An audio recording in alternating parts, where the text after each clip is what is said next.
Bismillahirrahmanirrahim. Assalamualaikum warahmatullahi wabarakatuh. Bapak Ibu yang mulia saya hormati, Pak Dedi, terima kasih. Bapak Ibu, ini yang sesungguhnya.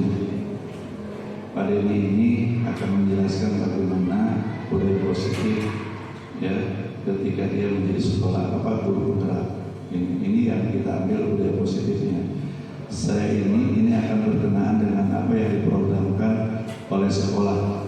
Sebenarnya kami belum sosialisasi, tapi ini sudah jadikan catatan buat SMP 1 Pangkalan dengan keadaan kapitasi ya Bu ya. Ini kan budaya positif gitu. Yang saya inginkan dengan berdirinya Pak Dedi menjadi guru penggerak, ini akan memacu Dewan Guru semua menjadi guru penggerak. Kecuali udah Pak Guru, kalau Pak Guru mah kasih si udah kalau Pak Guru. Saya berharap pada ini berikan pencerahan ya bagaimana dampak positif dari seorang guru penggerak ini akan membawa dampak yang bagus khususnya buat SMP Negeri 1 Pangkalan. Terima kasih. Wassalamualaikum warahmatullahi wabarakatuh.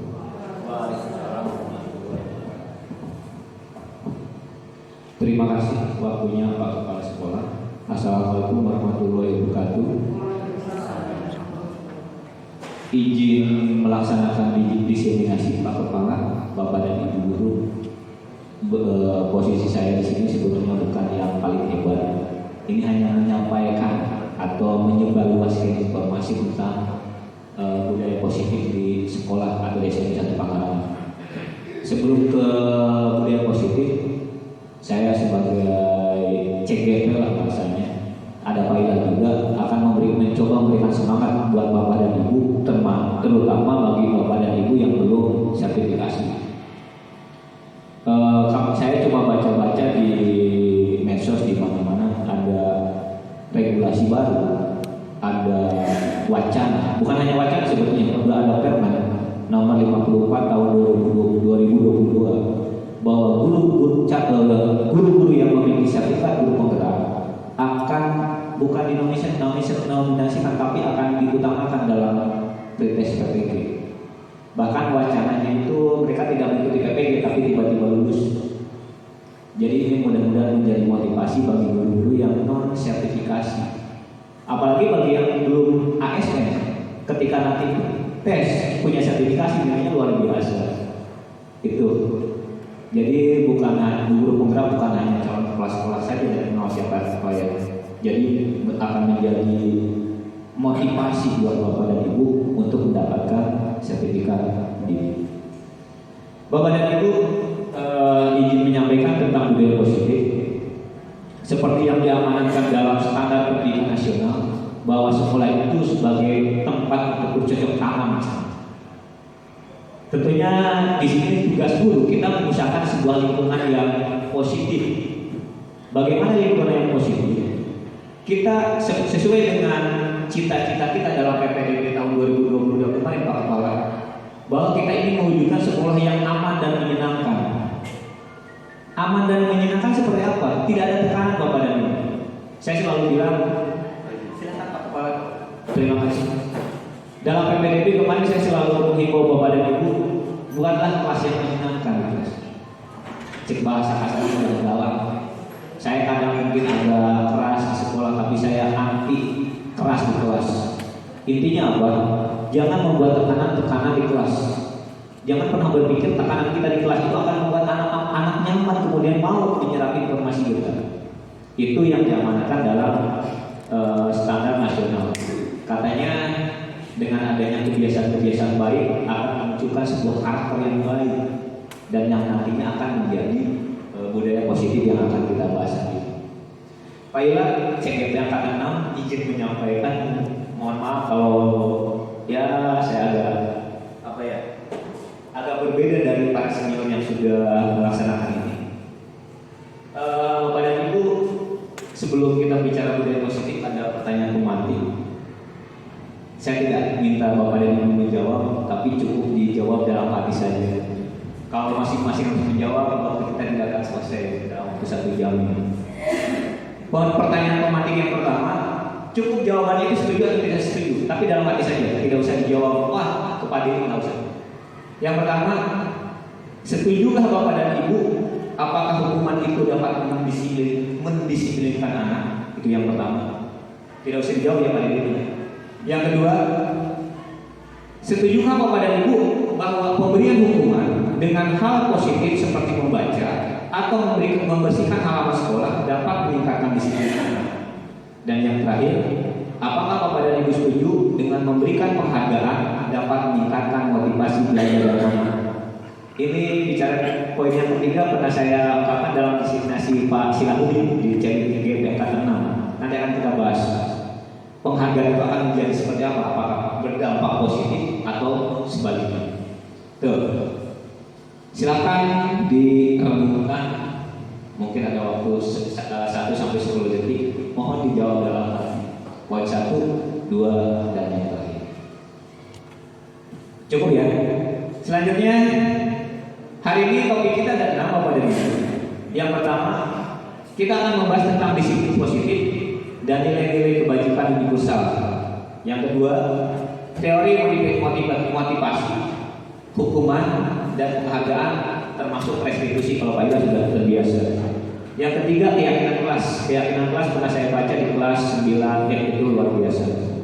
Yang keempat, tentang kebutuhan dasar manusia dan dunia yang berkualitas.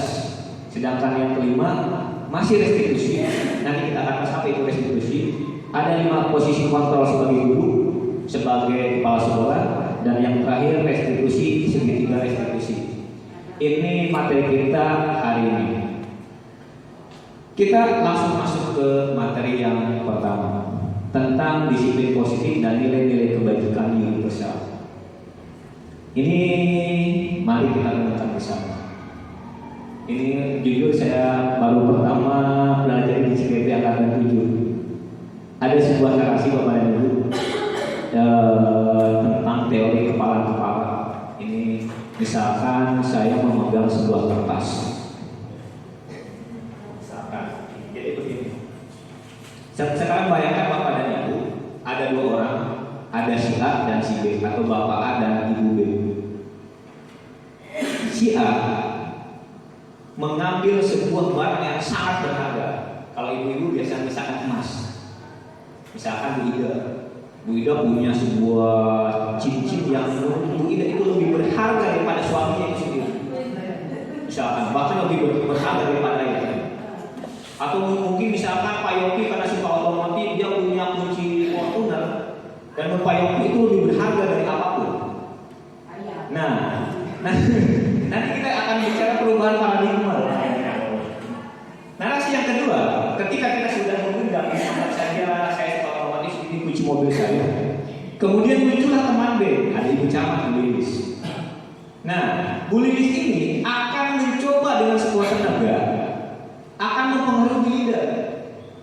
Mempengaruhinya dengan berbagai macam cara. Bisa saja membujuk, Neng Lilis kan karena kita kebetulan saudara. Bagaimana caranya? Bisa saja mengancam. Lalu terdidikan, awas bejakan kalau mengancam. Misalkan melalui baturan satu, atau jabatannya awas melek jabatan sebagai itu mengancam, menghamil atau merayu yang biasa kalau biasanya bapak-bapak ibu-ibu. Apalagi mungkin Pak Yopi dengan Ibu Nunu kan masih gadis bisa saja merayu. Kemudian menyuap itu ya berarti ada kelakuan Pak ini mungkin ini. Menyuap itu bisa menggunakan uang ya, misalnya dan sebagainya.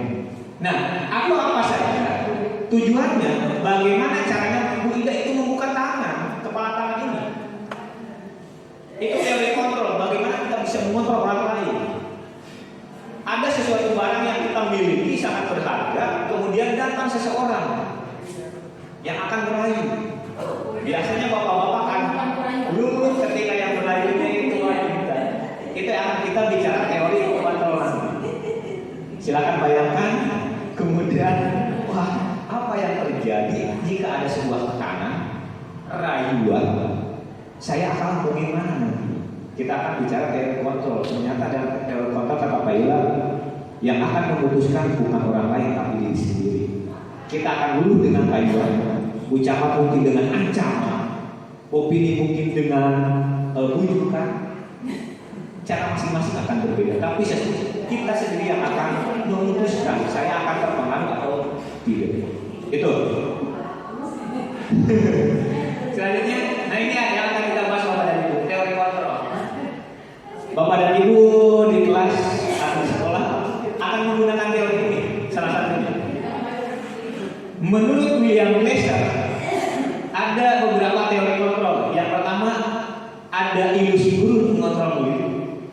Yang kedua ilusi bahwa semua penguatan positif efektif dan sangat bermanfaat. Yang ketiga ilusi bahwa kritik bisa membuat siswa merasa bersalah. Ini nanti efeknya negatif. Dan yang terakhir ilusi bahwa orang dewasa memiliki hak untuk memaksa. Kita bahas satu.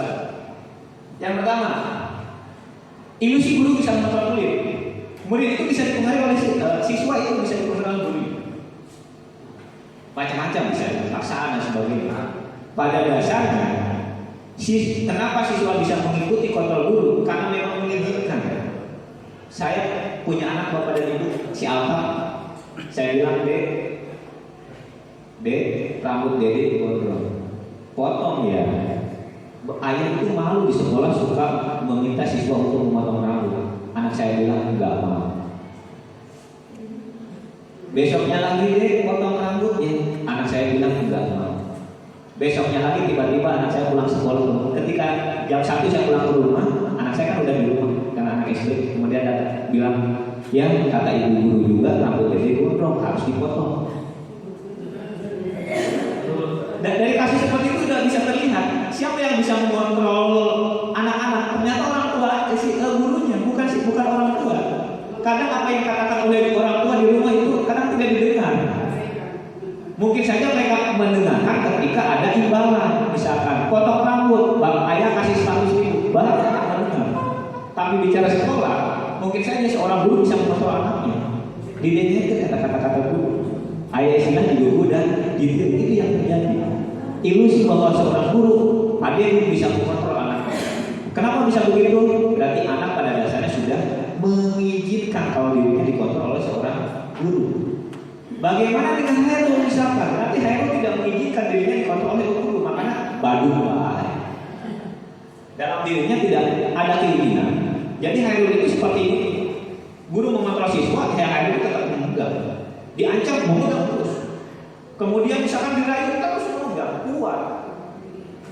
Jadi pada dasarnya memang Hairul tidak ingin dirinya dikontrol dan dia memutuskan saya tidak mau mendengar apa yang dikatakan guru. Itu yang pertama. Yang kedua, ilusi bahwa penguatan positif efeknya bermanfaat bujukan. Cik Bu Ida, ganteng kan Bu Ida biasanya buat kelas 7 itu ganteng, cantik. Ya, berubah ya. Jangan pacaran, gak ada manfaatnya. Kan membujuk. Nanti saja kalau ada udah kuliah, punya pacar, kemudian nikah, nanti ada manfaatnya. Itu kan sebuah bujukan. Kemudian mungkin saja siswanya bilang, oh iya ibu, terima kasih nasihatnya. Itu ilusi yang kedua. Yang ketiga, ilusi bahwa kritik dan membuat orang merasa bersalah dapat menguatkan karakter. Ini identitas gagal yang baik-baik. CGP angkatan 6 dari Kabupaten Lebak. Identitas yang gagal, maksudnya gini. Kadang kita selalu begini, bahkan pernah selalu saya lakukan. Karena saya kebetulan punya siswa yang istimewa di kelas 9N dan orang tuanya menitipkan ke saya bahwa saya sebagai orang tuanya langsung di sekolah. Saya selalu bilang bagus, lamun apa nanti. Lamun bagus baru ini berarti sekolah akan menyalahkan bapak sebagai orang tuanya. Jadi siswa nantinya akan merasa bersalah. Loleh Bandung, kayak karunya pandemi. Memang betul ada manfaatnya, ada ilusi, ada kontrol di situ. Cuman ini dampaknya jangka pendek Bapak dan Ibu. Eta si bagus, mungkin akan benar dalam waktu sebentar. Karena jangka pendek ini. Tapi dalam jangka panjang atau mungkin ketika pandemi pindah dari satu pekarangan, apa dia nangis dulu itu makanya dikatakan sebagai identitas yang gagal. Mungkin dia mau bisa salaman ketika ketemu pandemi, ketemu aku pilih dia, ketemu nenek saya nggak mau. Ini termasuk ketika kelas 8 naik ke kelas 9. Pernah merasakan nggak ketika mereka kelas 9 ketemu ibu kita sama? Sering ya? Tapi ketemu Pak Didi ngajar saya salaman. Atau sebaliknya. Mereka masih kelas 8, Pak Didi saya ngajar di kelas 9. Jangan ngajari Pak Didi masa salaman. Tuh. Kemudian yang terakhir, ilusi bahwa orang dewasa memiliki hak untuk memaksa. Ini juga sama seperti yang kedua. Tidak efektif dalam jangka waktu yang lama Bapak dan Ibu. Kita bisa maksa. Cepailah pokoknya khairu bapak matahnya. Kumaha carana tempe harus jadi dalam waktu 1 kali 7 hari. Dalam tugas. Bisa nggak? Bisa. Bu Camat misalkan dalam belajar bahasa Inggris ada membuat kalimat misalkan. Ibu kasih waktu kalian 1 kali 2 jam pelajaran. Udah kayak itu tanya. Tapi kan ini sifatnya juga hanya dalam waktu yang singkat. Dalam waktu yang singkat, dalam waktu yang lama tidak berhasil. Karena mungkin siswa hanya mengumpulkan tugas dalam pelajaran kuliah saja. Ketika ketemu buku ini, ya mungkin saja aturan ini tidak berlaku. Itu tentang teori kontrol paradigma, perubahan paradigma kognitif dari William Glasser. Ini sudah ada penelitian Bapak dan Ibu. Oke, kita lanjutkan. Ini disiplin positif. Sebetulnya nanti ini hanya di akhir kita akan lewat saja. Ada beberapa hal nanti Bapak dan Ibu baca. Nanti kesimpulannya seperti ini. Ada teori kontrol dan tadi dari William Glasser. Nanti yang akan kita bicarakan teori motivasi Bapak dan Ibu. Saya pengen tanya, tapi tanya dijawabnya dalam diri sendiri. Kenapa Bapak dan Ibu datang ke sekolah? Tujuannya apa? Ini akan menarik. Dan semuanya akan tertawa dalam hati. Makna disiplin menurut Gosek. Menurut Gosek, disiplin berasal dari bahasa Latin, artinya itu belajar. Makna asal dari kata ini berkonotasi dengan disiplin diri dalam murid-murid menurut Socrates dan Plato dari Yunani. Disiplin diri membuat orang menggali potensinya menuju sebuah tujuan dan apa yang dia hargai. Namun dalam budaya kita, makna kata disiplin telah berubah menjadi sesuatu yang dilakukan seseorang pada orang lain untuk mendapatkan kepatuhan. Jadi disiplin itu seperti sebuah aturan kalau di wilayah Indonesia. Kita kadang menyepakati disiplin itu seperti sebuah keterpaksaan. Walaupun mungkin dipaksa sesuatu yang lama-lama akan menjadi sebuah kebiasaan dan menjadi budaya positif sebetulnya. Contoh, kita ketika punya anak mau sholat, ya solusinya mungkin dipaksa dulu. Lama-lama menjadi kebiasaan dan berubah menjadi budaya yang positif. Karena itu terjadi. Nah, di Indonesia kecenderungan umum adalah menghubungkan kata disiplin dengan ketidaknyamanan. Tidak nyaman ketika mendengar kata disiplin. Bukan dengan apa yang kita hargai atau apa yang atau pencapaian suatu tujuan mulia. Bicara disiplin bukan hanya bicara siswa Bapak dan Ibu. Kita akan bicara guru disiplin atau tidak. Sama dua-duanya yang kita bahas. Itu tentang makna disiplin. Selanjutnya ini teori stimulus respons pilot yang kemarin kita bicarakan dari Mr. Stephen, bahwa bila kita ingin membuat sebuah kemajuan secara perlahan, itu harus sedikit demi sedikit. Tidak bisa kita ingin membuat sebuah kemajuan tiba-tiba harus langsung naik. Ada step by step sebagainya.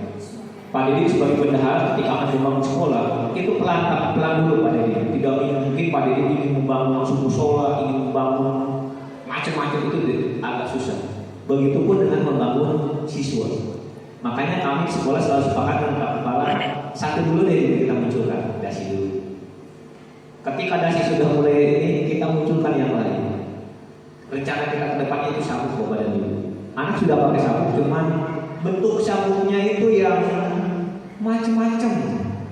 Makanya kita akan mencoba kembalikan ke zaman dulu, mungkin ada sabuk sekolah yang begini. Pak Kepala bertanya, Pak Didi, pernah nggak ada sabuk yang logonya saya bisa pakai? Saya bilang pernah. Kita coba ke depannya itu harus ada lagi supaya anak tidak bervariasi sabuknya. Bahkan ada sabuk preman nih macam-macam pokoknya sabuk anak-anak. Termasuk kita insya Allah tahun ajaran baru kita akan menggunakan sepatu berwarna hitam. Itu sudah kita rencanakan dan kita akan sosialisasikan bahwa di kelas 9 saya sudah sosialisasikan bahwa saya yakin ini sepatu berwarna hitam itu lebih mudah daripada sepatu berwarna bicara. Yang kedua tujuannya adalah sahabat. Nah, Itu tadi kata Mr. Stefan bahwa sesuatu itu sedikit demi sedikit, tidak bisa langsung, step by step. Namun, bila kita ingin memperbaiki cara-cara utama kita, maka kita perlu mengubah kerangka acuan kita. Cek bahasa gaul nama mindset. Kalau Pak Risa ini harus yang dulu kita mindsetnya dulu gitu. Kita bukan hanya cuap-cuap, tapi mindset kita yang berubah, kerangka acuannya. Ubahlah bagaimana Anda bisa melihat dunia, bagaimana Anda berpikir tentang manusia, paradigma kita, atau skema pemahaman menjelaskan aspek-aspek tentang sebuah realitas di lapangan. Itu menurut Mr. Step. Nilai-nilai kebajikan, nilai-nilai kebajikan universal sifatnya positif bagi manusia, merupakan tujuan mulia yang ingin dicapai oleh setiap individu. Nilai-nilai tersebut bersifat universal, lintas bahasa, suku, agama maupun latar belakang. Nah, Bapak dan Ibu, yang terakhir kata Wida tadi, ada profil pelajar Pancasila segala. Jadi kalau kita bicara Glaser, William Glaser nanti Diana Gosset kata Taylor, kita jangan bicara oke lah ini hanya sebuah teori, tapi kita turun yang terakhir. Kata Wida tadi adanya profil pelajar Pancasila. Yang pertama, beriman, bertakwa kepada Tuhan Yang Maha Esa dan berakhlak mulia. Ini bagian dari visi sekolah kita yang beda. Itu jadi visi SMP 1 Tangerang itu sudah ada profil pelajar Pancasila. Mandiri, bernalar kritis. Kritis itu berarti siswa sudah bisa mengeluarkan pendapatnya. Kemudian berkebinekaan tunggal,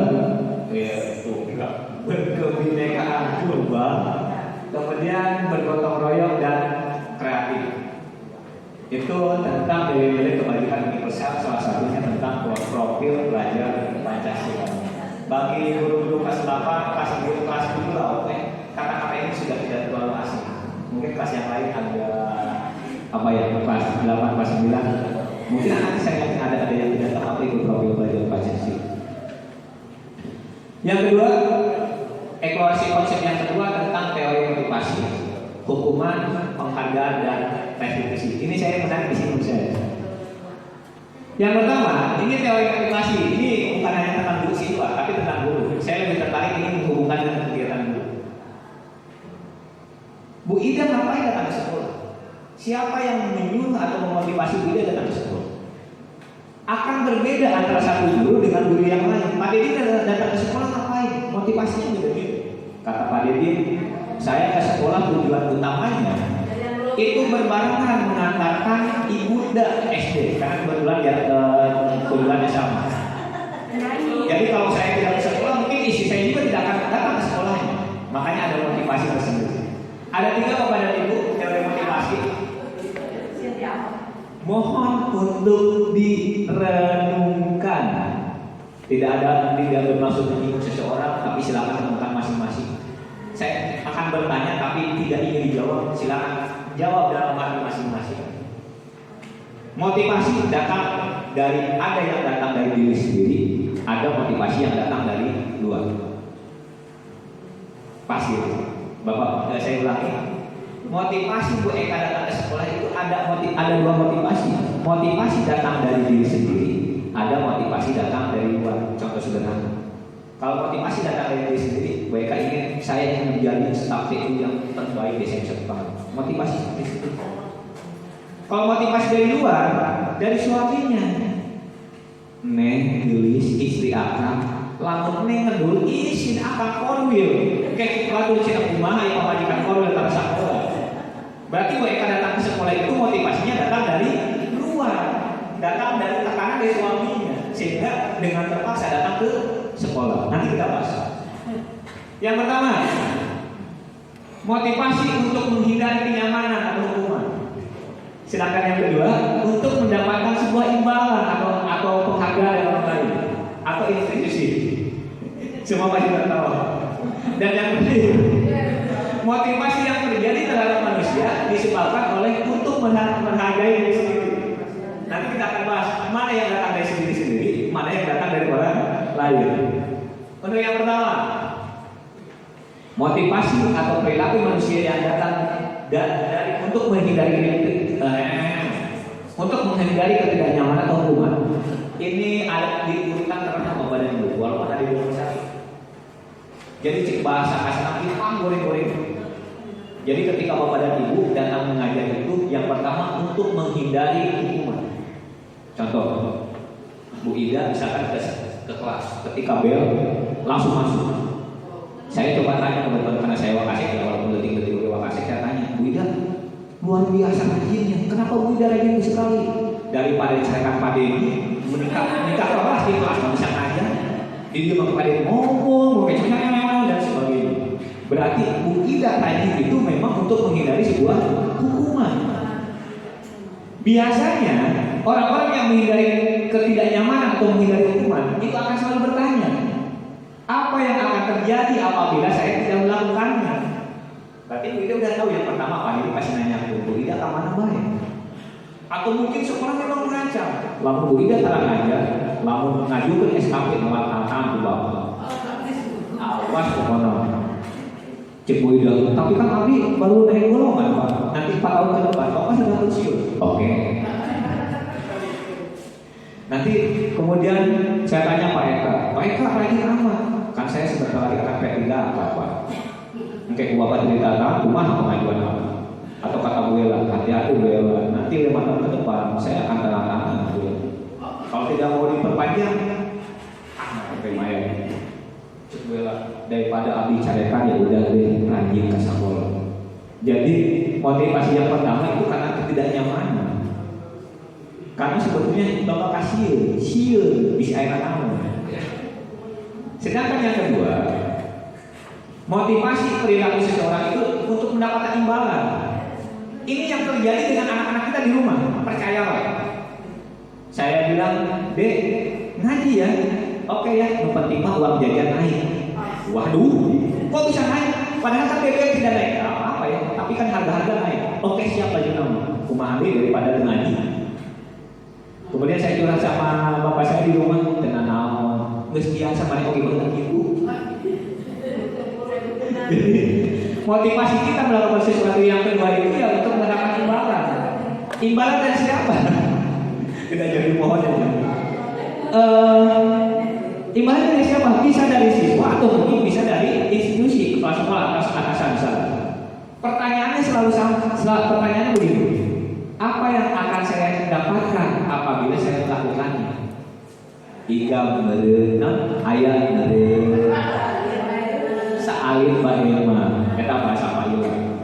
Terus bahasa kopi sepol berenang.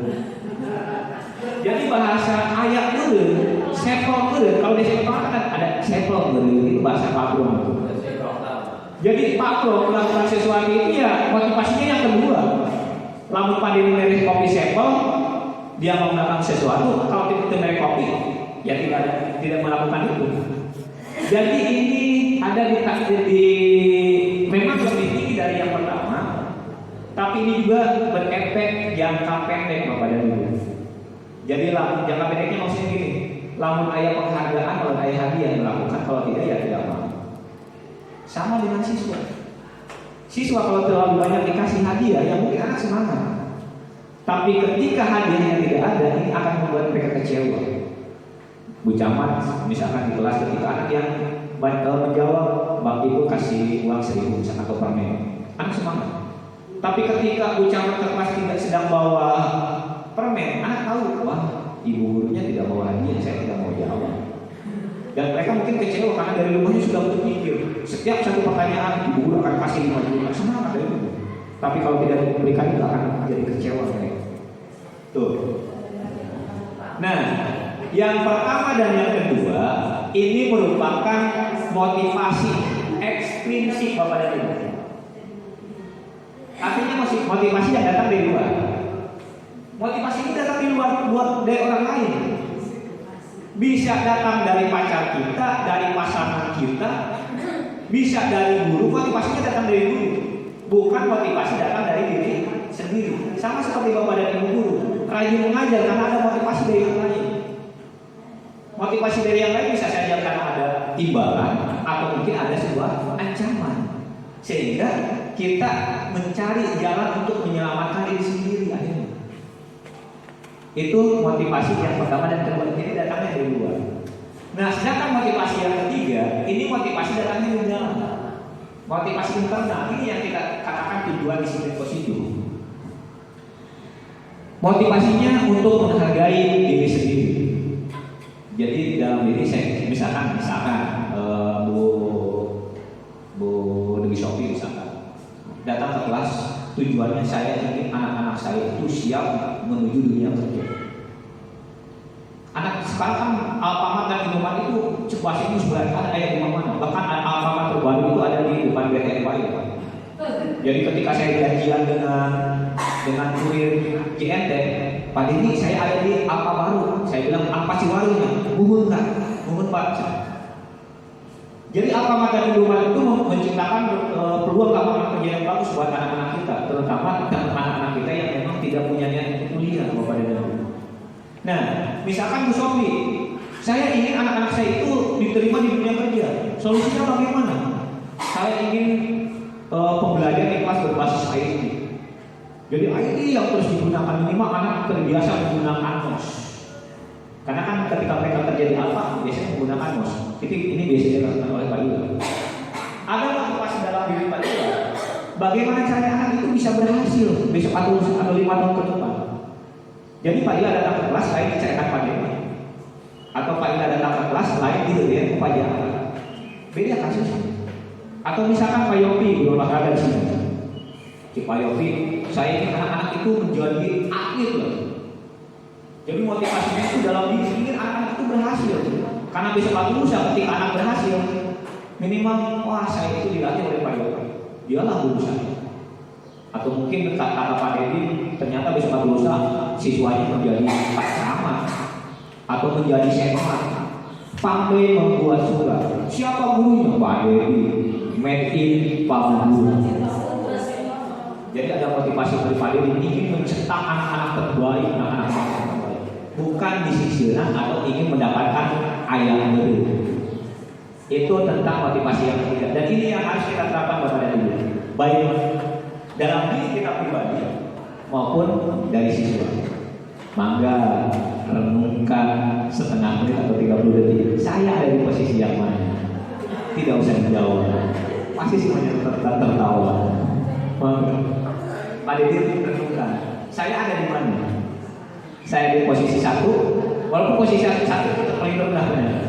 Ada di posisi kedua dan saya ada di posisi yang ketiga. Yang keempat, berarti yang keempat itu semua jawaban benar ya. Oh, KW. Jadi kadang-kadang ya Pak ya, kadang-kadang masih kelas sekolah, kadang-kadang mah kayak di alam bahasa saya dulu menjadi saya itu Olia. Jadi si Alta pemacaranya lagi itu Olia.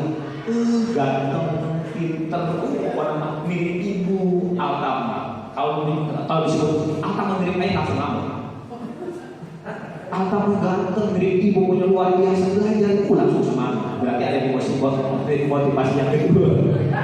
Tapi kalau disebut Alta mirip ayah, dijawab langsung ngambek. Baru belajar.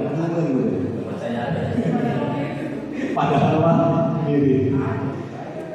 Oke, Bapak dan Ibu udah dijawab ya. Saya tidak akan meminta jawaban Bapak dan Ibu. Silakan saja. Yang mana ya kata Bu Jamal? Aku yang mana ya? Yang pertama, kedua, dan yang ketiga. Minimal ini ada sebuah apa ya? Oh iya, saya malu ya selama ini ada di posisi yang pertama. Oh iya ya, kata Pak Didi, saya malu ya selama ini saya ada di posisi kedua. Sakit ayah sakit ayah sakit mana dulu sekolahnya. Kita harus ada di posisi yang ketiga Bapak dan Ibu, termasuk dikatakan anak rajin atau mengikuti kesepakatan kelas itu bukan karena diancam, tapi ada kesadaran dalam diri sendiri untuk menjadi siswa yang terbaik. Kita lanjutkan Bapak dan Ibu ya. Selanjutnya maksudnya ini kita lewat saja kebajikan apresiasi adalah secara khusus, secara pribadi untuk belajar murid konsisten dan proses kita lewat saja sebentar. Kemudian maksudnya mulir ketong.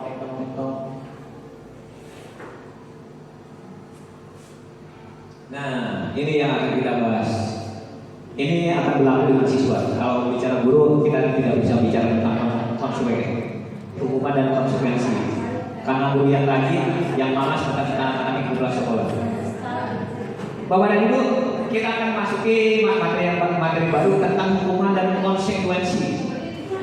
Saya tidak akan jelaskan dulu apa bedanya hukuman dengan konsekuensi. Ada beberapa kasus tentang anak-anak kita misalnya. Kita silakan Bapak dan Ibu, ini sekarang kalau dijawab dalam hati, ini kita jawab masing-masing. Kasus yang pertama apakah masuk hukuman atau konsekuensi? Oke, selanjutnya. Kasus yang pertama. Kasus yang pertama. Kita silakan. Kita pikirkan ini kasus yang pertama masuk konsekuensi atau hukuman.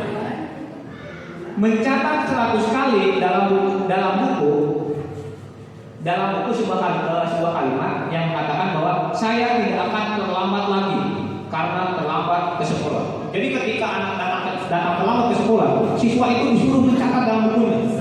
Eta zaman saya ke SD baheula pernah halaman. Jadi buku tes bahkan semua halaman tulisan.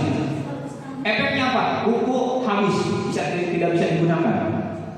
Menurut Bapak dan Ibu, yang pertama itu termasuk hukuman atau konsekuensi? Hukuman atau konsekuensi? Ayo, konsekuensi atau hukuman? Ya, berarti misalkan saya gurunya guru IPS, tiba-tiba Khairul datang terlambat. Khairul, kenapa kamu terlambat? Oke, mana bukumu?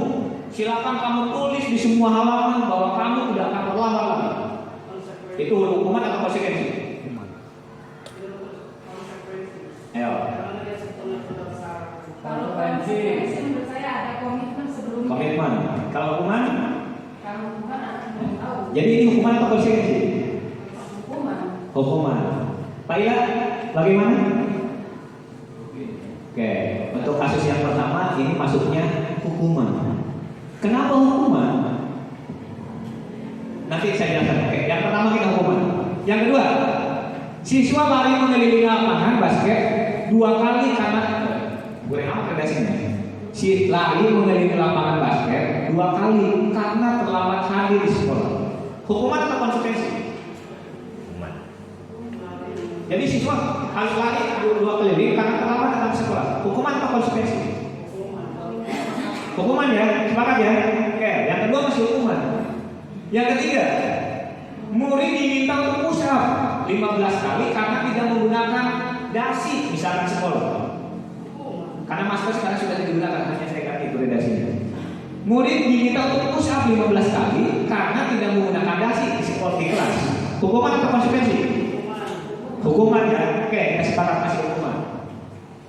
Yang keempat, menggantikan kertas tugas teman yang telah dicoret-coret. Hukuman atau konsekuensi? Oke, konsekuensi ya Pak Ila ya. Jadi ketika misalkan saya merusak buku teman saya, konsekuensinya saya suruh ganti. Atau misalkan saya meminjam motor dulu tidak terjatuh di jalan atau mengalami kecelakaan, konsekuensinya berarti saya juga harus memperbaiki motor Bu Ida. Tidak kemudian Bu Ida ini motornya wayangannya halus. Gak bisa, itu ada konsekuensi di sini. Kemudian yang selanjutnya, membersihkan tumpahan air di meja. Oke. Membersihkan tumpahan air di meja tulis karena tersenggol pada saat belajar. Misalkan ibu guru bawa air minum di meja kemudian tersenggol. Siswa harus membersihkan. Itu hukuman atau konsekuensi? Konsekuensi ya. Namanya juga kecelakaan yang tugas kita membersihkan. Jangan sampai ketika saya menyinggol air minum ibu guru dibiarkan diskusi itu tidak boleh. Nah, selanjutnya, murid disuruh untuk membersihkan toilet di sekolah karena tidak menggunakan sepatu hitam. Jadi untuk pakai sepatu hitam, bersihkan toilet. Toilet guru, toilet siswa, semua toilet yang ada di sekolah bersihkan. Hukuman atau konsekuensi? Hukuman ya Pak ya. Yang lain sepakat ya. Itu semua hukuman. Kenapa hukuman? Tugas siswa siswa itu belajar Bapak dan Ibu, lain membersihkan toilet. Eta mah tugas OP. Tidak ada efek pembelajarannya. Yang ada justru akan mungkin siswa mendendam. Jadi ini efek jangka panjang. Mungkin saja siswa kemudian tidak berubah perilaku. Yang terakhir, lari mengelilingi lapangan basket 2 kali karena terlambat 10 menit untuk pelajaran PJOK. Hukuman atau konsekuensi? Jadi siswa disuruh lari mengelilingi lapangan basket 2 kali karena terlambat 10 menit untuk pelajaran PJOK. Hukuman konsekuensi? Ayo. Bagaimana Pak Yopi? Hukuman konsekuensi? Kenapa konsekuensi? Karena sudah masuk ke pelajaran olahraga. Oke, siap. Nah, yang terakhir itu konsekuensi Bapak dan Ibu. Konsekuensi siswa ketika datang terlambat dan pelajaran olahraga harus melakukan itu. Nah, yang jadi masalah sekarang perhatikan antara kasus pertama dan kasus yang terakhir. Maaf, kasus yang kedua dengan yang terakhir itu hampir sama Bapak dan Ibu, mirip-mirip. Perhatikan, kasus yang kedua, lari mengelilingi lapangan basket 2 kali karena terlambat hadir sekolah. Sedangkan kasus yang terakhir, lari mengelilingi lapangan sama, dua-duanya sama lari di lapangan. Karena terlambat 10 menit untuk pelajaran olahraga. Kalau kasus yang pertama itu hukuman, ternyata kasus yang kedua, yang terakhir itu justru konsekuensi. Kenapa bisa berbeda? Gimana? Kenapa bisa berbeda? Pak Didi, kira-kira kenapa? Oke, terima kasih. Boleh pakai mic ya? Lihat itu ya.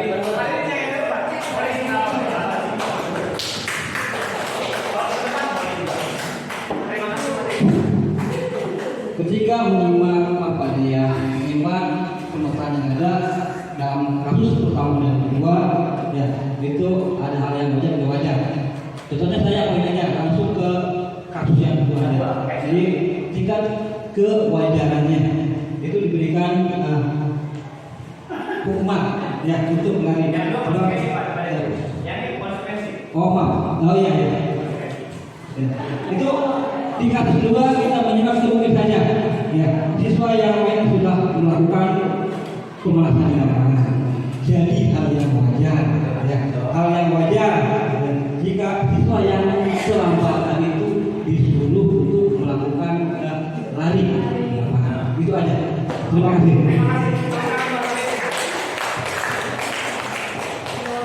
Terima kasih Pak Didi. Gini Bapak dan Ibu. Kalau kasus yang kedua, lari mengelilingi lapangan basket 2 kali karena terlambat hadir di sekolah. Sedangkan kasus yang itu hukuman. Sedangkan kasus yang terakhir, lari mengelilingi lapangan basket 2 kali karena terlambat 10 menit untuk pelajaran PJOK. Kasus yang terakhir itu jelas ada pelajaran PJOK-nya. Analoginya gini. Yang pertama, kasus yang kedua ya. Apakah perlu siswa harus lari di lapangan ketika terlambat datang ke sekolah? Apa ada efek jerahnya? Tidak ada. Misalkan saya guru IPS, tiba-tiba Hairul, misalkan Hairul lagi, saya jadikan contoh ya, contoh saya. Hairul datang ke kelas pelajaran saya terlambat. Kemudian saya suruh lari. Ternyata ketika anak disuruh lari dalam pelajaran IPS itu tidak nyambung Bapak dan Ibu. Tidak nyambung. Pelajaran bahasa Indonesia terlambat, disuruh lupa apa hubungannya. Pelajaran misalkan PKN, siswa disuruh membersihkan toilet, nggak ada korelasinya. Akan berbeda dalam pelajaran PJOK. Misalkan Pak Yopi olahraga di sini, sudah 30 menit Pak Yopi mengajar PJOK, tiba-tiba Hairul dan Ella datang, kicik datang.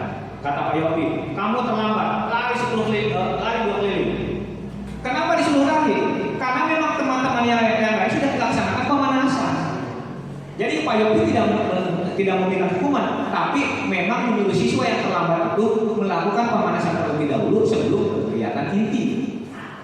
Akan terjadi sebuah kesalahan ketika Pak Yopi, silakan masuk ke lapangan, langsung main voli mana. Sedangkan anak belum melakukan pemanasan. Jadi lagi yang dimaksud dalam kasus yang terakhir itu tujuannya supaya anak melakukan pemanasan terlebih dahulu, bukan sebuah hukuman. tapi itu namanya konsekuensi. Mungkin bedanya kalau siswa yang lain pemanasannya 1 keliling di lapangan, sedangkan siswa yang terlambat menjadi 2 keliling. Itu bedanya. Kalau kasus yang kedua ya tidak ada korelasi. Itu antara kegiatan hukuman dan konsekuensi. Selanjutnya, Bapak dan Ibu, ini perbedaan antara hukuman dan konsekuensi. Pak Miki sudah 1 jam lebih ya? Baru? Oke, sip. Ini perbedaan antara hukuman dan konsekuensi. Tadi belum saya jelaskan. Yang pertama, hukuman itu sesuatu yang menyakitkan dan harus terjadi.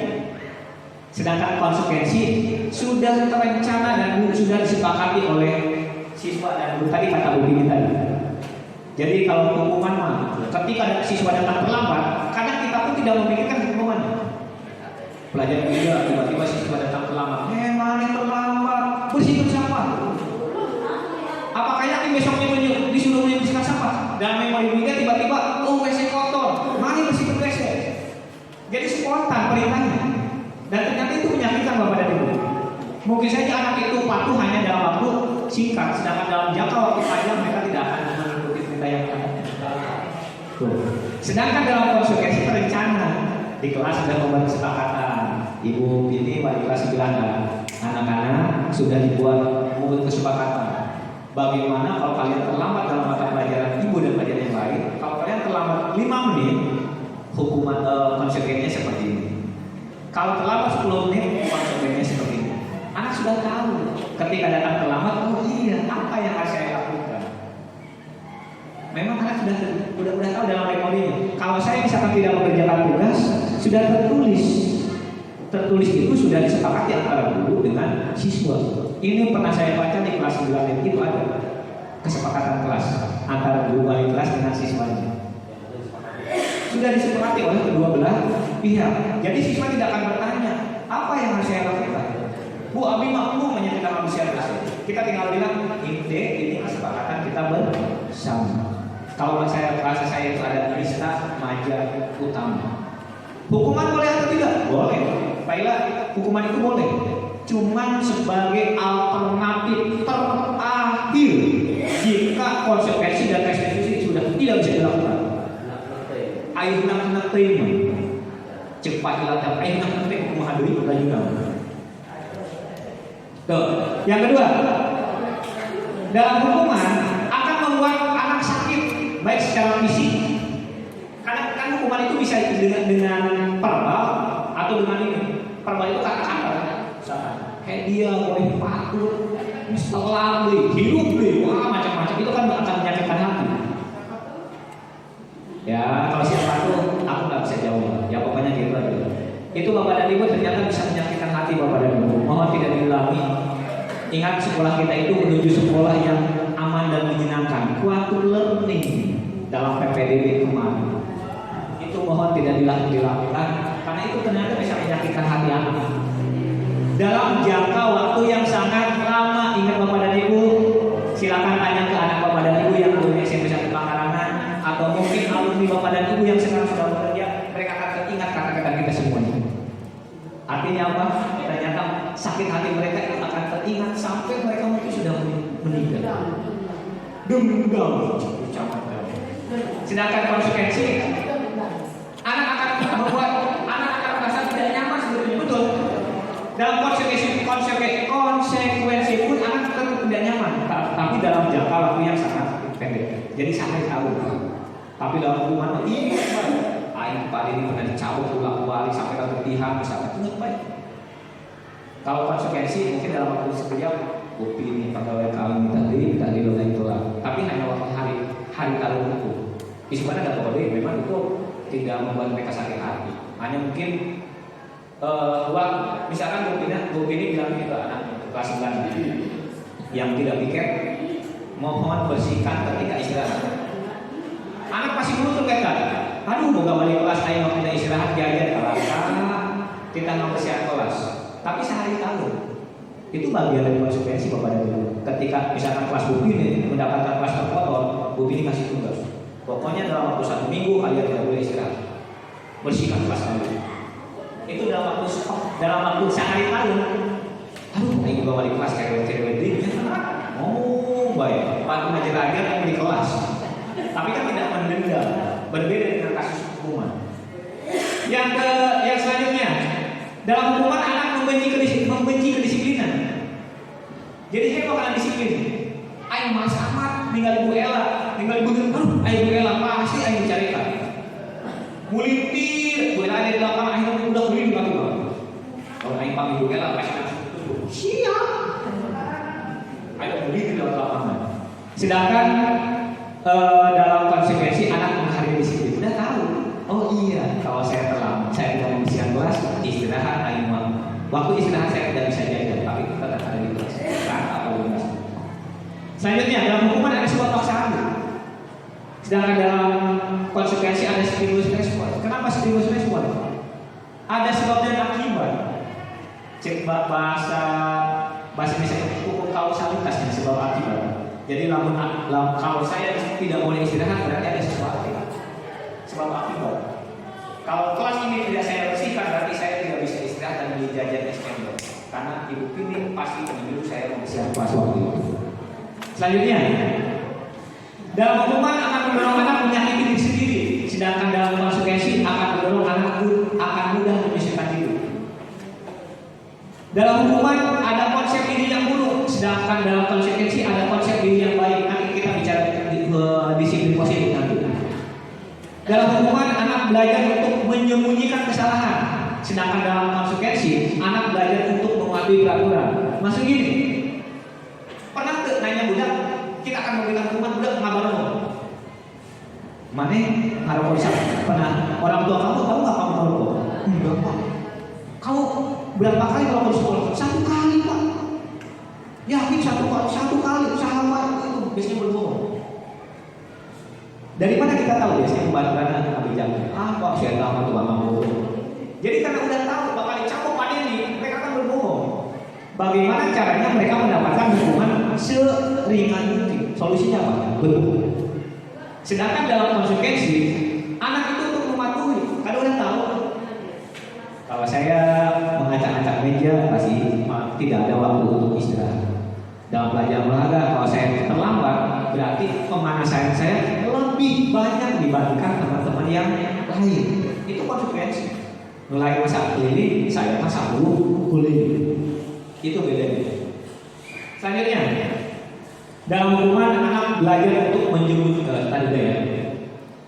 Dalam hukuman anak akan merasa marah, rasa bersalah, dipermalukan dan rasa tidak dihargai. Banyak marah itu tadi mendendam hatinya. Paling 5 terkenal si tangan berdarah. Ada murid saya itu Pak ya. Ada murid saya sekarang dia terkenal itu si tangan berdarah, si botak beracun. Siapa? Apalagi Pak ya, si kumis berantai itu pendendam. Berarti ketika guru galak di kelas atau di sekolah ini anak pada dasarnya mendendam terhadap guru. Nurut oke, nurutku sieun. Bukan malu. Akan berbeda dengan kasus yang kedua. Anak itu iya. Walaupun sebetulnya yang kedua juga tidak bagus, nanti akan kita bicarakan eksekusi nanti. Jadi menggabungkan antara hukuman dan konsekuensi terjadi disiplin positif nanti. Itu perbedaan antara hukuman dan konsekuensi. Lanjutkan ya Bapak dan Ibu ya. Selanjutnya, nah ini kadang membuat saya bimbang. Penghargaan itu penting gak ya? Ini yang membuat kita kadang bingung. Penting gak kita memberikan penghargaan terhadap siswa? Saya selalu katakan memberikan penghargaan itu sesuatu yang memotivasi terhadap siswa kita. Kadang kalau saya perhatikan Bu Ida, kalau Bu Ida itu ketika menyebut cantik baru itu bukan penghargaan, beda. Penghargaan itu bisa memberikan sebuah hadiah. Percaya atau tidak, saya akan selalu memberikan hadiah. Siapa yang bisa jawab, saya kasih permen. Biasanya semua permen jawab itu. Kelompok mana yang paling aktif? Kan biasanya saya tulis di kelas. Kelompok 1 poinnya berapa, kelompok 2 bintangnya berapa. Itu biasanya saya kasih permen, karena permen itu kan hal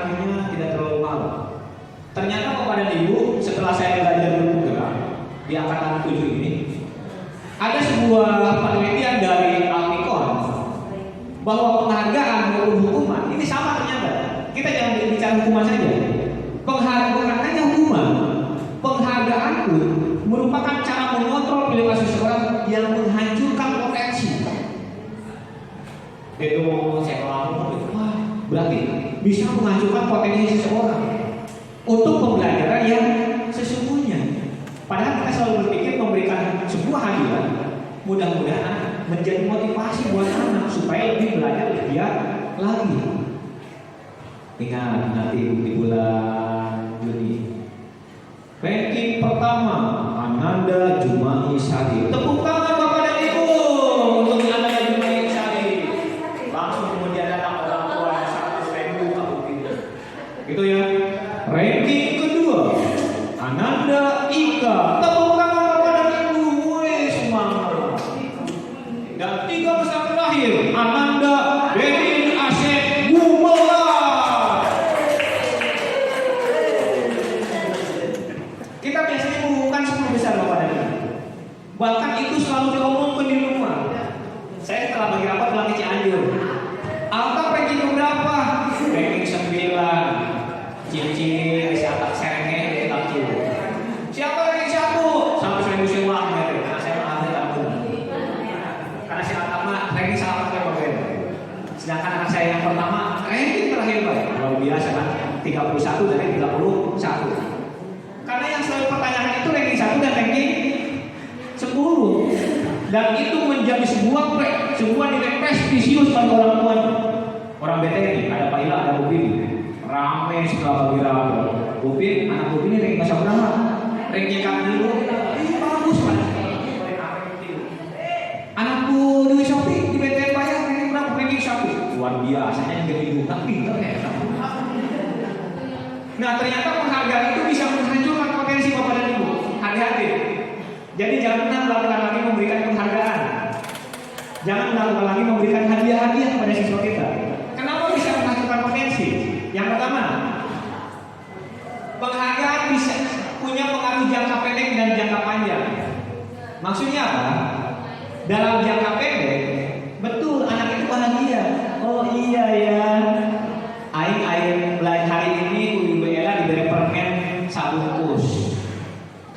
Minggu depan saya akan lebih giat lagi belajar. Mudah-mudahan Bu Ella beri roti 1 bungkus. Ada harapan dalam diri. Dalam jangka panjang kalau Bu Ella tidak ada atau Bu Ella pindah lagi ke Gondang, kalau pindah lagi ke Gondang, anak kemudian Bu Ella kumahanya.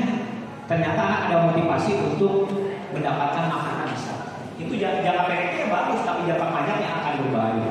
Atau misalkan anak pindah ke SMA, tidak ada Bu Ella, buat bisa jalan, leles, karena tidak ada. Yang kedua, penghargaan tidak efektif akan menimbulkan kecewaan. Lalu hadiah yang jadi kecewa.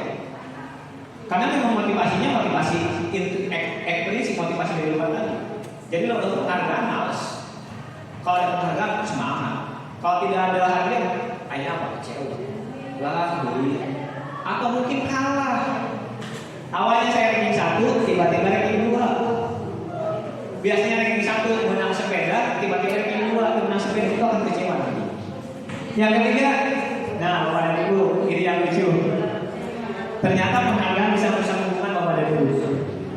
Ini, misalkan saya kelas kelas nih. Misalkan, ini kebetulan yang di depan guru bahasa Indonesia semua. Yang Pak Didi, harusnya Pak Didi ada di depan biar guru bahasa Indonesia ada di sini semua. Jadi Bu Dewi Sofi harusnya mundur di belakang guru IPS di sini bahasa Indonesia. Yang ketiga Bapak dan Ibu, penghargaan itu bisa merusak hubungan. Kemudian ternyata saya langsung memotivasi guru saya. Bapak dan Ibu ada perlombaan guru bahasa Indonesia. Semuanya wajib itu. Kemudian dalam pengumuman juara pertama Supini SPD dari SMP 1 Tambaranga. Juara kedua dari SMP 1 Maya. Juara ketiga dari SMP 1 Cilugangsa. Kan saya dalam upacara, anak-anak ini guru terbaik kita. Ibu Supini SPD. Lihat ini hadiahnya. 1 unit Avanza. Inilah guru yang benar-benar kasih tahu luar biasa, ngoceh kepala sekolah di lapangan. Kata guru siswa-siswi, "Woi, nenek kita luar biasa, nenek luar biasa." Ini bisa hubungan Bapak dan Ibu. Bagaimana perasaan yang guru yang tidak orang tahu? Cik ucapan, si Eta non, kok aing nyamuk, tak aing nanya. Masyarakat tanya ke kami, kan udah mana? Cik Ida, udah nyamuk, SMA di bodoh. Kami lebih ke sisa kelas. Cik Padeni, nya, Eta kan guru abdi, jelas, tepat lugu, yang dua. Yang ada apa? Iri, Bu. Makanya kita mengatakan merusak hubungan. Yang ada tidak menjadi bagus. Yang ada, oke di hari itu, ini bagus ya. Pagi-pagi belum tentu. Biasanya mengenai hadiah kan ada beda. Namun mengenai musibah kan tidak lo. Bu Ida kalau nikah manis. Itu ya. Ternyata ini bisa merusak hubungan antara sesama rekan kerja. Itu sebaiknya mungkin Bapak dan Ibu kalau besok akan sampai jadi kepala sekolah, sebisa mungkin apa ya, apresiasi itu jangan terlalu sering lah, mungkin sekali boleh saja sih menurut saya. Selanjutnya, penghargaan bisa mematikan kreativitas. Maksudnya gini, ada sebuah penelitian. Misalkan saya Pak Ila dan Pak Miki itu kita sering suka teknologi. Kami bertiga suka teknologi. Kemudian kami dengan kreativitas masing-masing, saya suka Canva, saya banyak kerja di Canva. Pak Miki itu banyak di KitMaster, Pak Ila di store lain. Kita biasanya dengan kreativitas masing-masing. Tiba-tiba ada lomba Bapak dan Ibu, kata Pak Bandu, lomba membuat sepatu terbaik esensiasi makanan. Nah, juara pertama Toyota Fortuner, juara kedua Jupiter MX, juara ketiga Supra. Nah, ternyata ketika kami bertiga mengikuti lomba, itu tidak kreatif kepada itu. Karena dalam otak saya, Fortuner guys, cepat hilang, kajian yang bisa mobil, ayo sekali Fortuner main di aja. Cepat Miki, wow, ketambil pakai Fortuner saya akan menjadi Raffi Ahmad di pemerintahan, luar biasa. Jadi dalam otak pemikiran kita, mindset kita bukan kreativitas. Bagaimana caranya mendapatkan hadiah? Solusinya apa? Jalan pintas Bapak dan Ibu. Bisa kita mencontek karya orang lain, bisa kita download karya orang lain. Tapi dalam pikiran kita bukan kreativitas kita yang ada, tapi Fortuner. Karena Bung saya nggak Supra, saya prediksi harganya Supra MX itu yang harganya kan 3 juta. Kalau ini mungkin 300 sampai 500 juta. Beda jauh harganya. Atau mungkin saya menggunakan jalan yang lain. Cai minum segila, bere obat jadi betul. Si Miki kumacara datang ke Sapura, sehingga saya menjadi peserta tunggal. Nanti ujung-ujungnya jalan kita. Yang selanjutnya penghargaan yang menghukum tadi, sistem perankingan menghukum. Karena anak saya macam pernah, anak saya selalu ranking 9, kemarin ranking 10. Ketika saya beri ke Cianjur itu menghukum. Bukan hanya ke anak saya, ke saya saja menghukum. Ketika keluarga bisa di Cianjur menghukum, ranking berapa? Ranking 1, diberi 1 sen. Akhirnya saya diberi 1 sen. Itu udah kamu ranking berapa? Ranking 1. Enggak ranking 1 sen. Apa ranking sama? Ranking sama apa? Selain saya tertekan, kemenang duit pokoknya. Tertekan, kecuali sama 800 ribu. Kalau si kakak memang tidak pernah. Walaupun itu selalu ranking terakhir 31 dari 31. Karena memang anak saya itu luar biasa. Itu. Nah, kita bicara di kelas. Anak ucapan biasanya ranking 1. Kita bicara penghargaan yang umum. Liga ranking selalu ranking 1. Ketika bagi rapor selanjutnya tiba-tiba ranking 2. Ini hukum Bapak dan Ibu. Yang pertama, kata wali kelasnya, Rijal, kamu terlewat ya, kamu belajar lagi, semangat lagi tahun yang akan datang, kejar lagi ke ranking 1. Dia kamu jawab ngapa? Dia kan memang kamu nggak beban, itu sih negara, bobo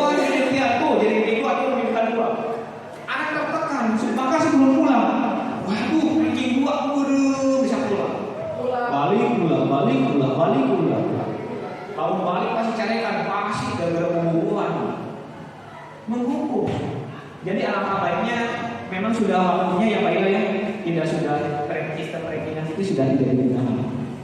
Sebaiknya tidak digunakan karena ini termasuk penghargaan yang menghukum anak. Bapak dan Ibu. Yang terakhir, ini penghargaan yang bagus.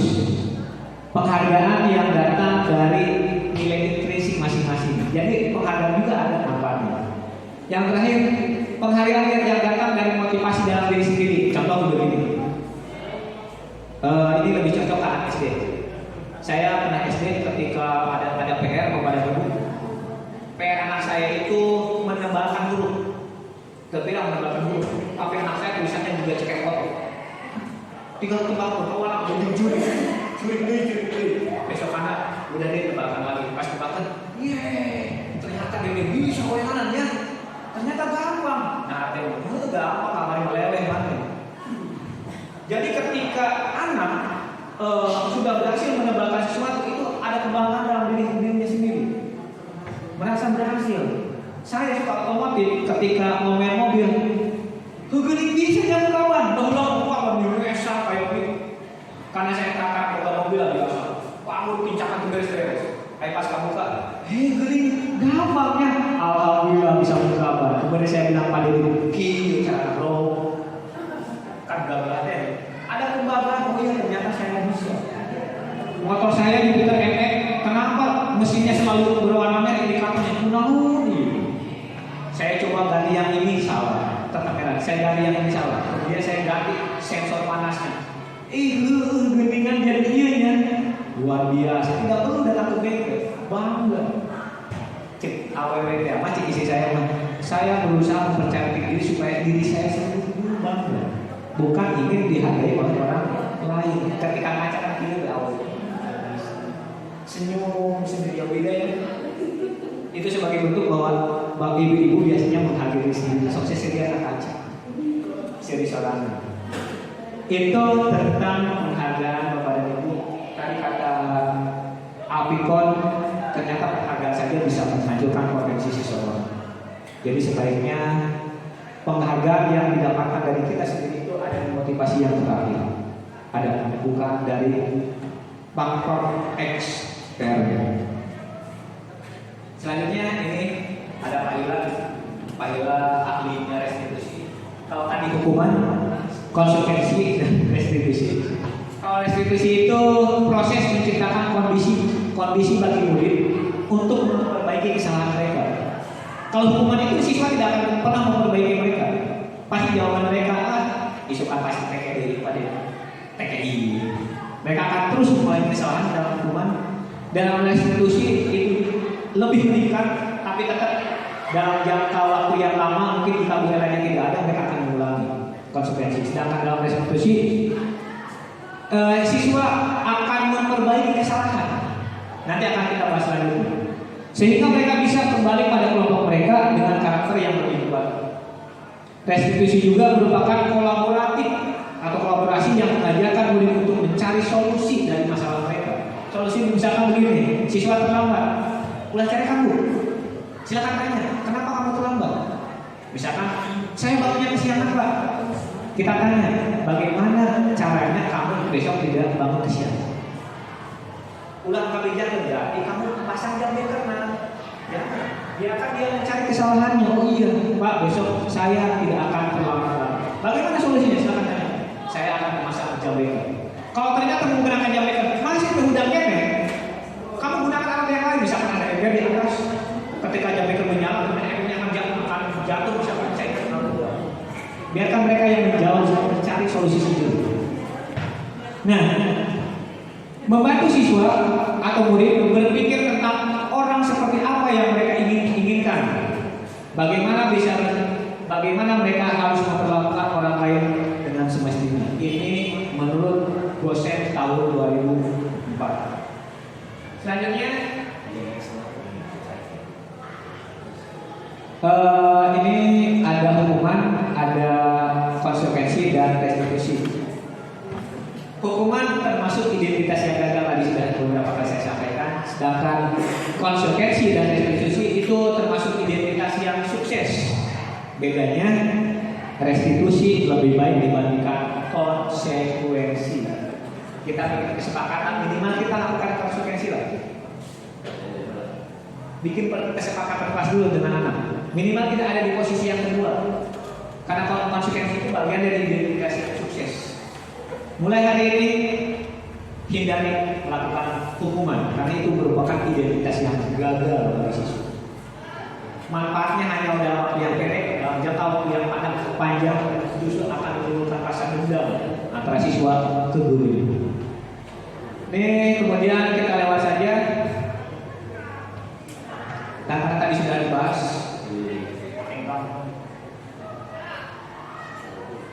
Ada 9 ciri-ciri restitusi Bapak dan Ibu. Yang pertama, restitusi bukan untuk menebus kesalahan, tapi namun untuk belajar dari sebuah kesalahan. Nanti biar kalian berpikir bagaimana caranya saya tidak terlambat. Kemudian yang kedua, restitusi itu memperbaiki hubungan antara guru dengan siswa. Kan tadi, hukuman itu kan menimbulkan rasa dendam.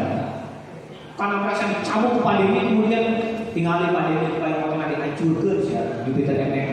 Atau Pak Yogi tadi mendengar kami awas yang benar-benar saya beredar, berusaha dan sebagainya. Jadi hukuman itu akan merasa dendam.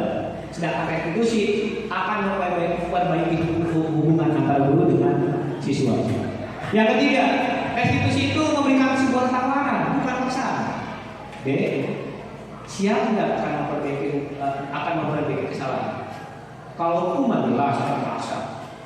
Yang keempat, restitusi menuntun untuk melihat ke dalam diri sendiri. Biarkan kita tanya anak, kamu akan ingin seperti apa? Ingin menjadi apa kamu ke depannya? Yang kelima, restitusi mencari kebutuhan dasar yang terjadi dasar kendala. Yang keenam, restitusi adalah cara yang paling terbaik dibandingkan konsekuensi dan apalagi hukuman. Yang ketujuh, restitusi fokus pada karakter bukan ketindakan. Ingat tadi, biasakan dulu. Kebiasaan yang baik akan melahirkan karakter yang baik. Karakter yang baik akan melahirkan disiplin positif. Yang kedelapan, restitusi fokus pada solusi. Biarkan anak mencari sebuah jawaban. Bagaimana caranya saya tidak terlambat belajar Pak Yogi? Berarti kan udah isu-isu. Misalkan imamnya jauh, atau berarti harus lebih pagi lagi. Biarkan mereka yang menjawab sendiri. Dan yang terakhir, restitusi bisa mengembalikan murid yang bermasalah pada kelompoknya yang tadi sudah dijelaskan. Bapak dan Ibu, kita lanjutkan ke materi selanjutnya tentang keyakinan kelas. Ini sudah pernah saya baca di kelas 9 alhamdulillah. Kesepakatan kelas itu sangat baik buat anak-anak karena keyakinan kelas, kesepakatan kelas itu dibuat oleh kedua belah pihak. Dibuat oleh guru dan siswanya. Beda dengan hukuman. Hukuman dibuat oleh seseorang. Bahkan itu spontan. Saya tidak memikirkan hukumannya buat siswa. Tapi ada saya tahu. Nah, mengapa kita harus membuat keyakinan kelas bukan peraturan? Yang pertama, keyakinan kelas lebih bersifat abstrak daripada peraturan yang lebih konkret. Yang kedua, keyakinan kelas itu berupa pernyataan yang universal. Yang ketiga, pernyataan keyakinan kelas selalu senantiasa dibuat dalam bentuk yang positif. Contoh, ada sebuah misalkan narasi. B, jangan berlari di ini apa namanya ya? Depan kelas itu apa namanya? Koridor ya, koridor. Oke lah, koridor misalkan atau teras. Kalau dalam peraturan, misalkan kita tulis peraturannya, jangan berlari di koridor. Kalau tujuannya udah pasti silakan dan sebagainya. Kita bisa ganti narasinya. Misalkan berjalanlah di depan koridor. Itu kan bernada positif. Kalau jangan berlari-lari di depan koridor, nanti kamu terjadi itu bernada negatif. Karena kita selalu melakukannya. Sakdende labuh mati. Itu kan bernada negatif. Kalau kita ganti narasinya menjadi berjalanlah di koridor, berarti kan dengan berjalan mungkin efek terjadinya akan lebih sedikit. Selanjutnya, keyakinan kelas hendaknya tidak terlalu banyak. Ulah lupa tadi Bapak dan Ibu. Lamun lupa panjang. Gancang komo selain itu. Komo merenungkan macam-macam tuh. Jadi itu kalau peraturan itu panjang. Jika kamu berlari-lari di koridor, nanti kamu terjatuh. Kalau kamu terjatuh, kudu diantarkan ke Padeni, ke puskesmas. Dari puskesmas kudu diantarkan ke imam mana. Di imam mana Padeni carikan pulang mana. Panjang, budak bodi. Jadi hendaknya itu apa ya tadi? Tidak terlalu banyak, tujuannya mudah diingat dan mudah dipahami. Yang selanjutnya, keyakinan kelas sebaiknya sesuatu yang dapat diterapkan di lingkungan sekolah. Jangan sesuatu yang ada-ada, sesuatu yang sebuah angan-angan, padahal kita sendiri tidak yakin anak itu bisa melaksanakan atau tidak. Sesuatu yang mudah saja. Buang sampah pada tempatnya. Kata Pak Ila, pisahkan sampah organik dan sampah non-organik. Itu kan mudah. Buat penjelasan. Sampah organik, sampah anu cepat membusuk. Misalkan, sampah organik contohnya plastik. Jangan panjang ayat palu. Atau mungkin Pak Ila membuat sesuatu yang hanya sebuah angan-angan, padahal mana hati Pak Ila lah buat yang dilaksanakan. Tuh. Yang selanjutnya, semua warga kelas hendaknya ikut berkontribusi dalam keyakinan kelas, bukan hanya KMDI. Percaya atau tidak kepada ibu? Anu rajin adik-adik, benar ya? Betul ya, Bu Sofi? Ya Pak Dedin ya? Eta jeung apa? Eta deui. Nu miluan eskul tiara. Pengurus OSIS tiara. Naon deui? Nu miluan eskul pramuka tiara. Anu nyanyi tiara. Emang kan bisa mulai ini tiara bener. Nu lain nu Badung. Ruli. Jangan sekali. Yang terakhir, bersedia meninjau kembali, maksudnya kita evaluasi. Ini sudah relevan atau tidak? Evaluasi itu penting untuk dilakukan. Mungkin saja zaman terus berganti, otomatis kesepakatan yang berlaku di tahun 2010 sudah tidak layak digunakan di tahun 2023 itu akan berbeda. Ya, tentang keyakinan kelas. Kita tadi sudah dijelaskan peraturan kelas akan melahirkan keyakinan kelas, keyakinan kelas akan melahirkan lingkungan yang positif. Tentunya yang kita inginkan tentunya budaya yang positif. Walaupun ini hanya yang keinginan kita, minimal ada sebuah cita-cita. Walaupun akan sulit untuk kita lakukan. Selanjutnya materi kita yang keempat tentang kebutuhan dasar manusia. Ini kebutuhan dasar dalam bertahan hidup. Akan kasih sayang dan perasaan diterima, penguasaan itu fawar. Misalkan Pak Ilah yang di kelas sekolah tujuannya biar dihargai oleh orang PTN. Tinggalin Muhammad Silahudin PDI Cipuru, kepala sekolah SMP 5 Panggarang misalnya. Atau Pak Dedi, bos PT Gama, bukan ada kebutuhan untuk dihargai. Atau Ibu Ida, ibu kepala sekolah. Bahkan sampai saat ini saya ke Bu Lilis selalu menyebutnya Bu Camat terus. Karena memang dalam pikiran saya memang Bu Camat. Mungkin ketika saya datang ke sini saja, datang ke SMP 1 Panggarang, Bu Lilis itu sudah menjadi Bu Camat, makanya namanya Bu Camat ya. Di nomor WA Bu Camat juga. Ketika saya klik Lilis Rosnya gitu, saya lupa lagi kenapa Bu Lilis nggak ada, ternyata namanya Bu Camat. Kesenangan ya sebenarnya pasti sama, kemudian ada pembahasan. Itu tentang kebutuhan dasar manusia. Materi yang kelima, nah ini penting kita bahas. Ada 5 posisi kontrol sebagai guru, Bapak dan Ibu. Saya pas baca habis sesedihan seorang Pak Ilan, Pak Devin, Bu Ilan, sering banget. Dalam hukuman, konsekuensi dan restitusi, peran kita menjadi 5 Bapak dan Ibu. Mungkin besok atau lusa kalau Pak Ilan jadi kepala sekolah juga perannya menjadi 5. Bedanya kalau Bapak dan Ibu jadi guru berarti objeknya siswa. Kalau Pak Ila jadi kepala sekolah nanti targetnya itu jelas Bapak dan Ibu guru. Ada 5 peran kita. Nanti kita silakan renungkan. Saya ada di posisi yang mana? Apakah saya ada di identitas gagal?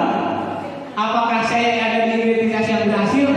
Yang identitas yang berhasil itu ada 2, tapi ada kontrol dari luar, ada kontrol dari dalam.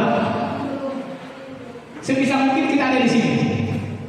Tapi minimal kita menghindari yang pertama, identitas gagal. Oke, kita perhatikan. Seorang guru ada di identitas yang pertama sebagai penghukum.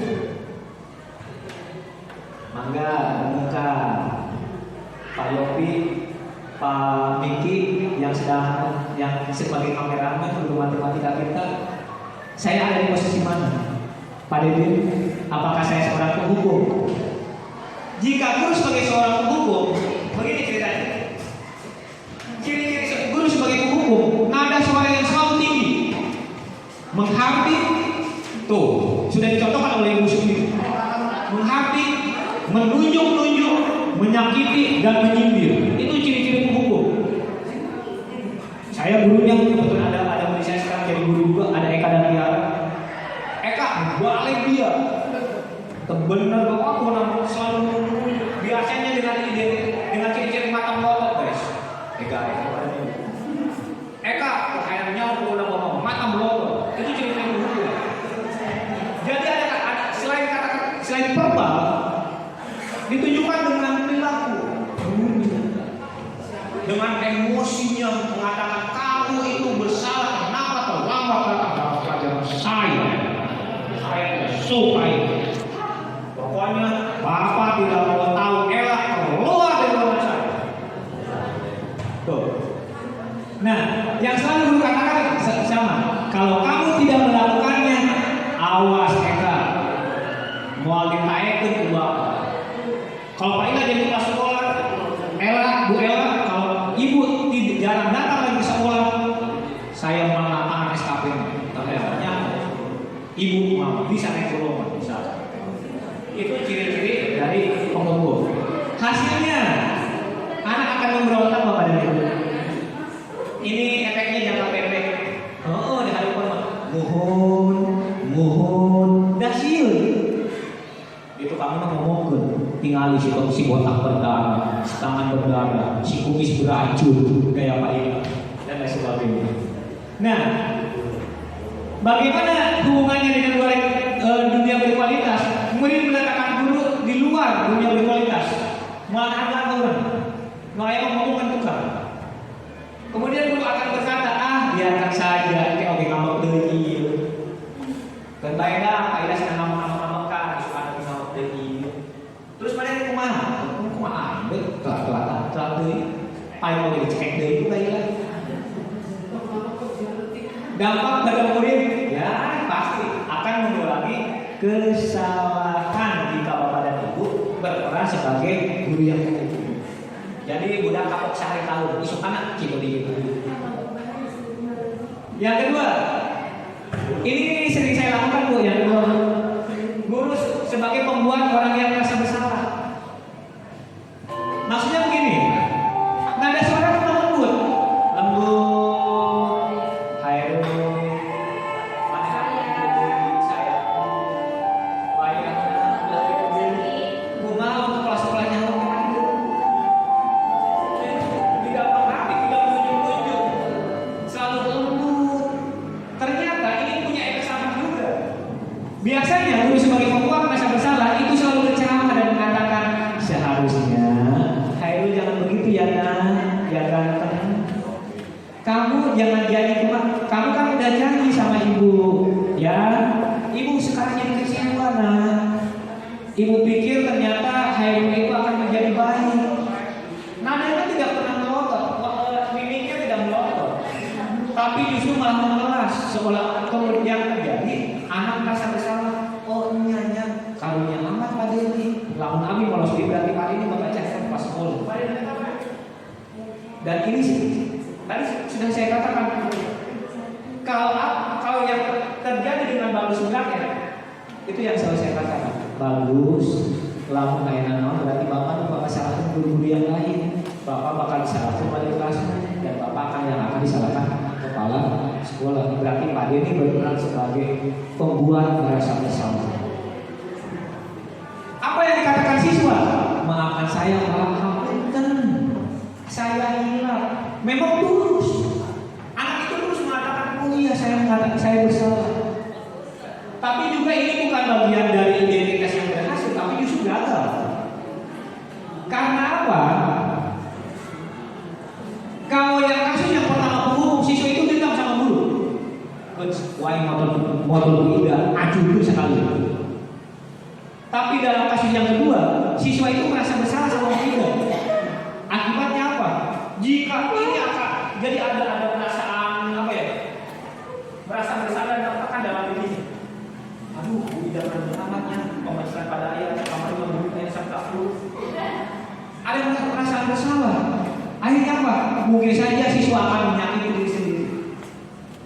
Yang disebabkan oleh rasa bersalah sudah menyusahkan orang lain. Dan ini bagian dari identitas gagal itu.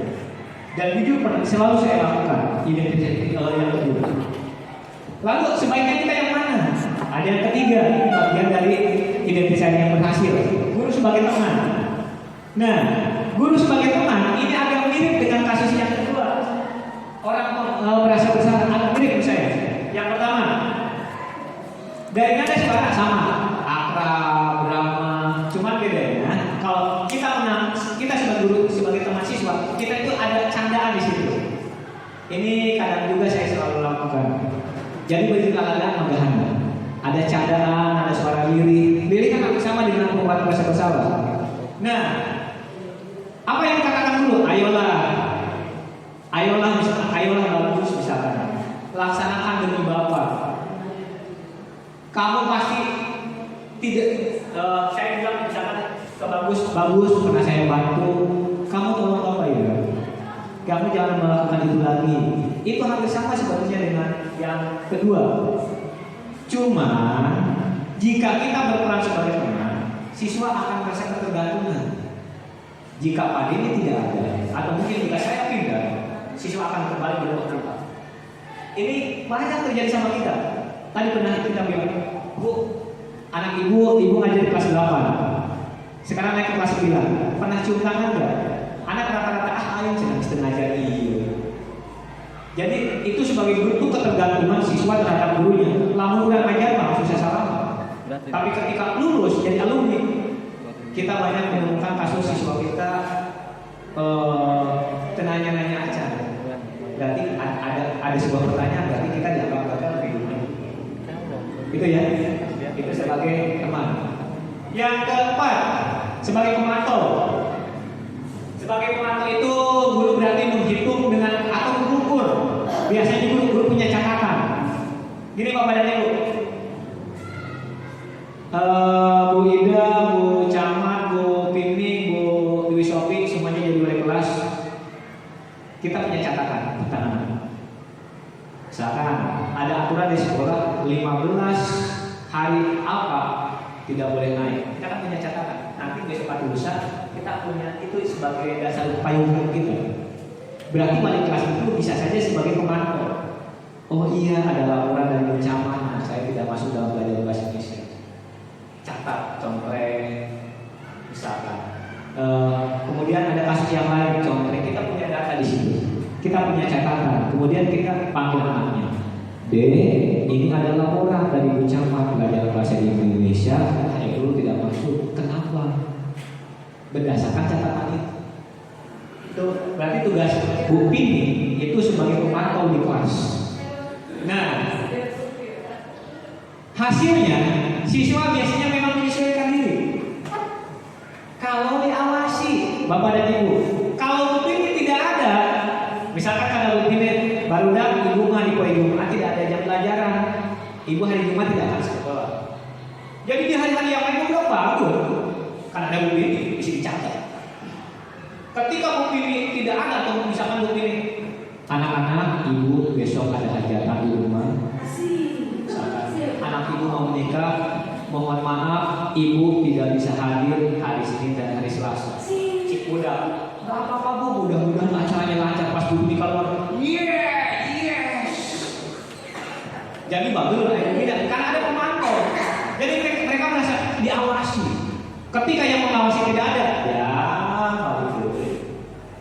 Dan yang terakhir, ini yang kita harapkan.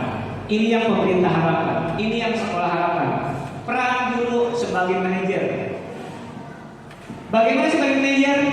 Ketika anak ada kasus, ada sebuah kejadian, kita ajukan pertanyaan dulu secara tulus. Bu, ketika anak terlambat, Bu langsung neke. Anak terlambat, dia telat dulu, atau langsung berkopok berpayu. Harusnya tanya dulu Bu, D, kenapa terlambat? Mungkin alasannya macam-macam. Ternyata Pak, sekarang kan hujan, upami rumah saya di Sukamantri, kalau hujanan, jalan raya Panggar Cimampang, Ciletuh itu luar biasa juga belahan geger. Saya tidak bisa bawa motornya, mohon maaf ya Bu ya. Oh iya, kecuali udah ketat, gelap ya banyak waktu hujan-hujan dulu. Saya kan hujan Pak, sedangkan di sini cerah misalkan, dilihat ke arah sana, cerah juga. Kita nggak boleh. Jadi sebaiknya sebagai guru kita tanya dulu kenapa anak terlambatnya Pak Yopi ya, ulah langsung diumpan kembali. Mungkin saja memang imamnya di Sinasari itu apa? Bukan Sukakali masih penting, ada yang Cibogos itu kan Lame Copong. Kata Lame Copong Bu, jauh. Abi pernah ngantar siswa di istirahat, siswa sakit antar Lame Copong, pulang sekolah, pulang ke sini, sekolah udah bubar. Ayah tas ke suara itu kamunya amat di kertas. Jika nama usina Mas Berlian musim maling, berarti saking jauhnya ketika saya pulang balik Lame Copong itu memang luar biasa juga. Karena Lame Copong itu bukan kecamatan Pangrangan, tapi kecamatan Ciara. Wajar. Dan dia bingung kalau kasus hujan jauh, SMP 2 sampai Ciara jauh, kan dia memang rada jauh. Kalau Cibogosnya rata-rata ke MTS apa itu? Dan belum ya, ada MTS di daerah kecamatan di sebelum kecamatan. Nah, kemudian guru berkata, apa yang kita yakini? Berarti kita mempertanyakan keyakinan kelas yang sudah kita sepakati. B, tahu nggak yang kita sepakati apa? Kalau kamu terlambat, apa konsekuensinya? Oh iya Bu, saya harus misalkan belajar bahasa Indonesia.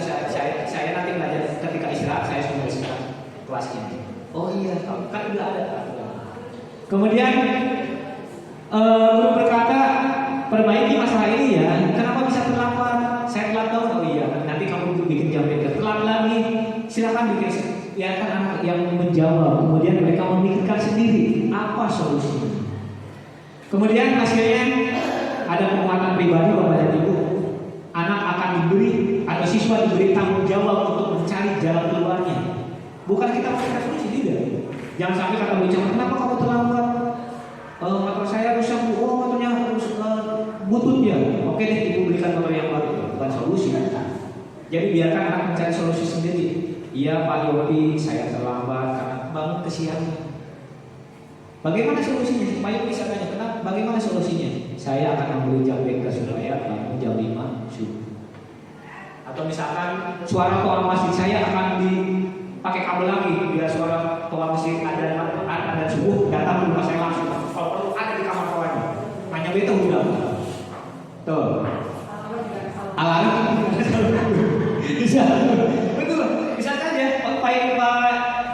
Pak Eka, betul. Bisa saja. Bagaimana caranya tidak terlambat? Handphonenya pakai salon. Kalau perlu salonnya tempel ke mana cili, hanya itu udah. Apa hasilnya? Bagaimana apa yang katakan murid? Murid akan bilang bagaimana cara saya bisa memperbaiki keadaan ini. Mungkin saja kalau dia tidak menemukan solusinya ya kita kasih solusinya harus bagaimana. Dampak pada murid akan bisa mengevaluasi diri. Kemudian murid bisa memperbaiki dirinya sendiri. Itu tentang 5 posisi kontrol yang bisa kita lakukan. Ada pertanyaan? Mudah-mudahan tidak ada pertanyaan. Terima kasih. Kita masuk ke materi. Oh ini ada tugas nantilah Bapak dan Ibu udah kita bahas sebelumnya. Yang terakhir tentang segitiga restitusi ini ranahnya Pak Ila sebetulnya. Saya kurang begitu paham tentang segitiga restitusi. Ada 3 segitiga restitusi. Selalu saya bicarakan, saya obrolkan dengan Pak Ila, Pak Dewi Hussein. Jadi guru penggerak yang diobrolkan itu segitiga restitusi. Kemudian anak Pak Dewi nakal di sini pengalaman. Sekarang kata Pak Dewi Hussein, silakan Pak Dewi lakukan segitiga restitusi. Segitiga terus ya kan ngomong. Restitusi lagi. Segitiga restitusi ada, tentunya ada 3, namanya juga segitiga, tidak mungkin ada 4. Yang pertama, guru harus bisa menstabilkan identitas terlebih dahulu. Kemudian dilanjutkan dengan validitas kebutuhan. Dan yang terakhir, guru harus bisa menanyakan sebuah keyakinan. Tujuannya tadi siswa bisa memperbaiki keadaan supaya mereka bisa masuk ke kelompok yang mana? Kelompok yang baik, lain ada baik jadi tidak baik. Nah, yang pertama, guru harus bisa menstabilkan identitas. Contohnya, kata-kata yang dibuat oleh guru ketika untuk menstabilkan identitas. Misalkan, Hairul yang ganteng, berbuat salah itu hal yang manusiawi ya. Kamu jangan lakukan lagi. Jadi seolah-olah kita bisa saja mengatakan ini, ibu juga dulu pernah nakal.